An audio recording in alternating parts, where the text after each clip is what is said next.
नमस्कार मित्रांनो, तुम्हा सर्वांचं तुमच्याच यूट्यूब चॅनलवरती पुन्हा एकदा सहर्ष स्वागत। मित्रांनो, तुम्ही जर चॅनलवरती नवीन असाल तर चॅनलला नक्कीच सबस्क्राईब करा। स्थानिक स्वराज्य संस्थेच्या निवडणुकीच्या पार्श्वभूमीवर राज्यात घडामोडींना वेग आलाय। एकनाथ शिंदे यांच्या पक्षातील अनेक स्थानिक नेते आणि माजी नगरसेवकांनी भाजपात प्रवेश केलाय। याचमुळे आता शिंदे यांच्या शिवसेनेत नाराजी पसरली आहे। त्याचे परिणाम आजच्या मंत्रिमंडळ बैठकीत दिसून आले। शिंदेंच्या मंत्र्यांनी या बैठकीवर थेट बहिष्कार घातला। दरम्यान आता आमच्यात कोणतीही नाराजी नसल्याचं शिंदे यांच्या पक्षाकडून सांगण्यात आलं। तसेच माहितीत सर्व काही अलबेल असल्याचंही भाजपानं सांगितलं। असं असतानाच माहितीचा भाग असलेल्या राष्ट्रवादीचे सर्वेसर्वा तथा उपमुख्यमंत्री अजित पवार यांनी या कथित नाराजी नाट्यावर भाष्य केलंय। अगोदर त्यांनी फक्त एका वाक्यात बोलून या विषयावर बोलणं टाळलं, परंतु नंतर माध्यमापुढे येत त्यांनी सविस्तर माहिती दिली।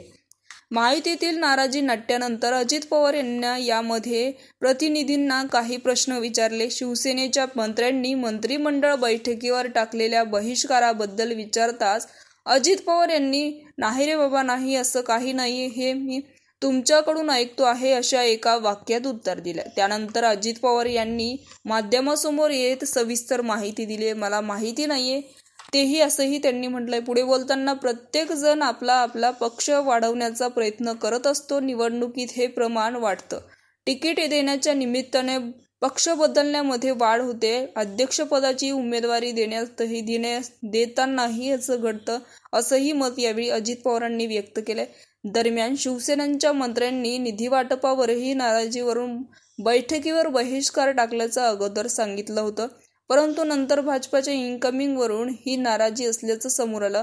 एकनाथ शिंदे तसेच शिवसेनेच्या सर्व मंत्र्यांनी मंत्रालयात मुख्यमंत्री देवेंद्र फडणवीस यांची भेट घेतली आहे। या भेटीत भाजपाचे नेते शिवसेनेत घेण्यास तुमचेही उस्मानापुरापासून सुरुवात केली आहे, असं फडणवीस म्हणाल्याचं बोललं जातं। सोबतच यापुढे एकमेकांच्या पक्षात एकमेकांच्या नेत्यांना प्रवेश द्यायचा नाही अशी भूमिका फडणवीसांना मांडली असेही सूत्राने सांगितलं। त्यामुळे भविष्यात नेमकी काय काय घडणार हे पाहणं महत्त्वाचं ठरणार। तर मित्रांनो, याविषयी तुमचं मत कमेंट बॉक्समध्ये कळवा आणि चॅनलला सबस्क्राईब करा।